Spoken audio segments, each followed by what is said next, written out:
Assalamualaikum warahmatullahi wabarakatuh. Ya, kami di sini akan mempresentasikan makalah yang berjudul Standar BSNP atau Badan Standar Nasional Pendidikan terkait bahan ajar dari aspek kelayakan bahasa. Ya, di sini saya sebagai moderator sekaligus pemateri 1. Ya, Agustina Wulandari sebagai pemateri 2, Riri Mohariro sebagai pemateri ketiga, dan Rahayu Ningsi sebagai pemateri keempat. Pengertian buku teks. Buku teks merupakan salah satu sarana untuk belajar atau sumber belajar bagi siswa. Di dalamnya berisi materi pembelajaran yang harus dikuasai oleh siswa. Materi disusun sedemikian rupa dan struktur. Selain itu, buku teks juga adalah sebuah buku yang berisi uraian bahan tentang mata pembelajaran atau bidang studi tertentu, yang disusun secara sistematis dan telah diseleksi berdasarkan tujuan tertentu, orientasi pembelajaran, dan perkembangan siswa yang diasimilasikan. B. Fungsi buku teks. Menurut Tarigan, dunia kita kini adalah dunia buku, atau dengan kata lain, dunia kita kini adalah dunia baca. Perlu kita sadari bahwa semua buku teks atau buku pelajaran merupakan sarana atau instrumen yang paling baik dan ampuh untuk para siswa karena memberikan pengaruh besar terhadap suksesnya pembelajaran di kelas. Buku teks merupakan sarana paling penting untuk kita semua. Merupakan syarat penting bagi penyediaan dan pemenuhan pengalaman tak langsung dalam jumlah yang besar dan terorganisasi rapi. Karakteristik buku teks. Secara umum, buku teks merupakan karya tulis ilmiah. Oleh sebab itu, sosok buku teks sama dengan sosok karya tulis ilmiah pada umumnya. Kesamaan ini terlihat pada hal-hal sebagai berikut. Yang pertama, dari segi isi, buku teks berisi serangkaian pengetahuan atau informasi yang bisa dipertanggungjawabkan keilmiahannya. Yang kedua, dari segi sajian. Materi yang terdapat di dalam buku teks diuraikan dengan mengikuti pola penalaran tertentu sebagaimana pola penalaran dalam sajian ilmiah, yaitu pola penalaran induktif, deduktif, atau campuran. Yang ketiga, dari segi format. Buku teks mengikuti konvensi buku ilmiah, baik pola penulisan, pola pengutipan, pola pembagian, maupun pola pembahasannya.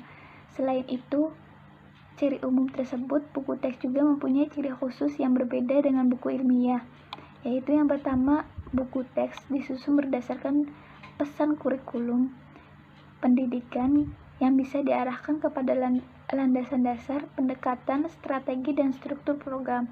Yang kedua, buku teks memfokuskan ke tujuan tertentu. Sajian bahan yang terdapat pada buku teks haruslah diarahkan pada tujuan tertentu. Yang ketiga, buku teks menyajikan bidang pelajaran tertentu. Bahkan kemasan buku teks diarahkan kepada kelas dan jenjang pendidikan tertentu. Yang keempat, buku teks berorientasi kepada kegiatan belajar siswa. Pada dasarnya, buku teks disusun untuk siswa. Yang kelima, buku teks dapat mengarahkan kegiatan mengajar guru di kelas. Sajian buku teks hendaknya dapat mengarahkan guru dalam melakukan tugas-tugas pengajaran di kelas. Yang keenam, pola sajian buku teks disesuaikan dengan perkembangan intelektual siswa. Yang ketujuh, gaya sajian buku teks dapat memunculkan kreativitas siswa dalam belajar.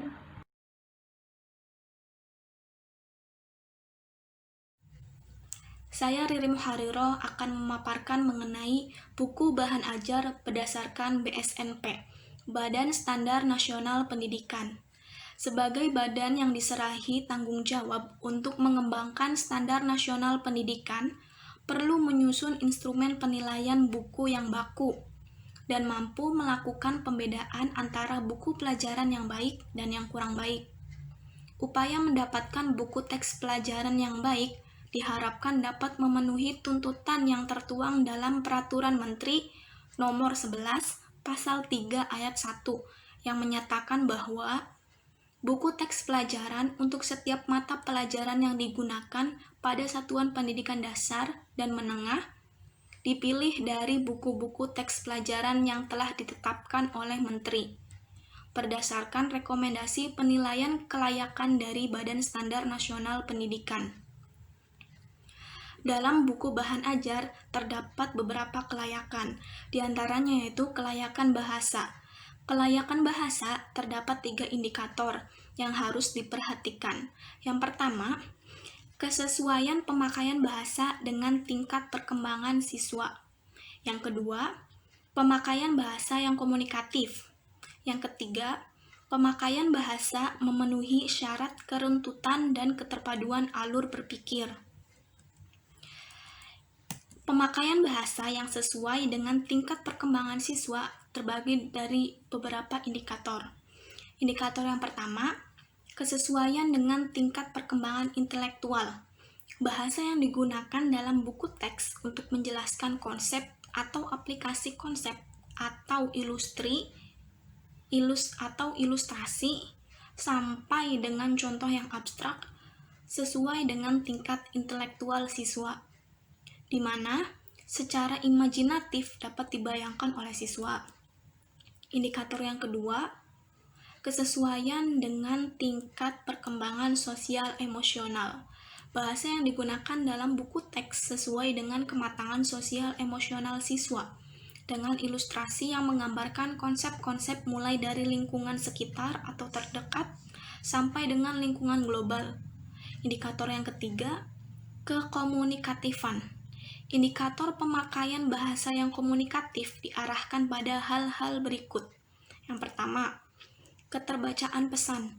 Pesan dalam buku teks disajikan dengan bahasa yang menarik, jelas, tepat sasaran, tidak menimbulkan makna ganda, dan lazim dalam komunikasi tulis bahasa Indonesia, sehingga mendorong siswa untuk mempelajari buku tersebut secara tuntas. Yang kedua, keterbacaan kaidah bahasa Indonesia. Kata dan kalimat yang digunakan untuk menyampaikan pesan mengacu pada kaidah bahasa Indonesia. Ejaan yang digunakan mengacu pada pedoman EYD, ejaan yang disempurnakan. Penggunaan istilah yang menggambarkan suatu konsep, prinsip, asas, atau sejenisnya harus tepat makna dan konsisten. Yang ketiga, keruntutan dan keterpaduan alur pikir. Indikator keruntutan dan keterpaduan alur pikir dalam pemakaian bahasa meliputi keruntutan dan keterpaduan antar bab, antar paragraf, dan antar kalimat untuk mencerminkan hubungan yang logis. Poin selanjutnya akan dibahas oleh Rahayu Ningsi. Baik, saya di sini akan melanjutkan penjelasan dari saudara Riri pada poin D, ada lugas. Menurut Wiyat dan Mustabi pada 2016, lugas ditinjau dari 3 aspek. Yang pertama ada aspek keefektifan kalimat, ketepatan kata, dan kebakuan istilah. Aspek keefektifan kalimat adalah hal yang harus diperhatikan dalam pembuatan bahan ajar yang mampu membuat siswa untuk belajar mandiri dan memperoleh ketuntasan dalam proses pembelajaran adalah dengan penggunaan bahasa yang digunakan cukup sederhana.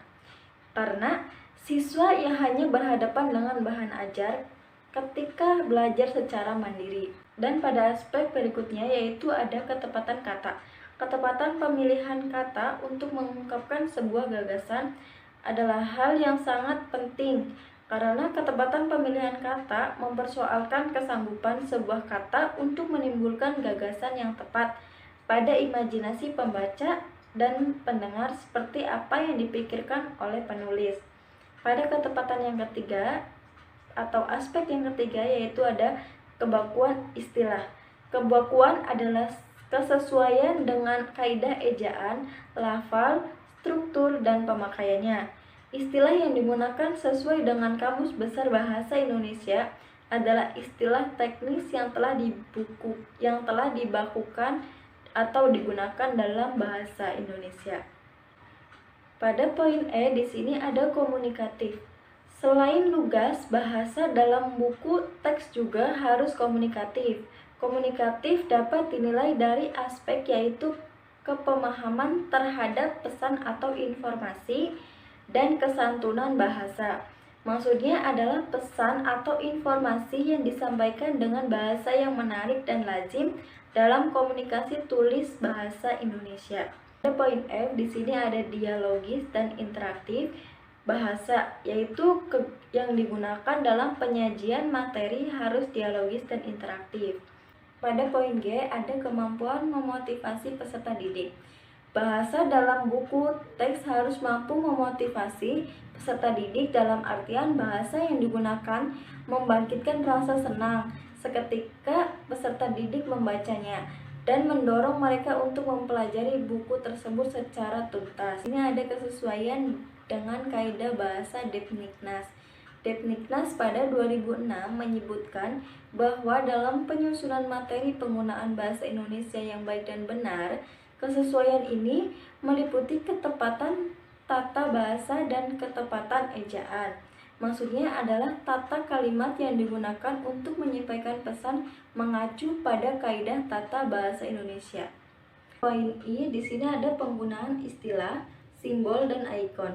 Penggunaan istilah yang menggambarkan suatu konsep harus konsisten, serta menggambarkan simbol atau ikon harus konsisten antar bagian dalam buku. Karena penggunaan istilah yang konsisten dapat mempermudah siswa memahami buku. Terima kasih.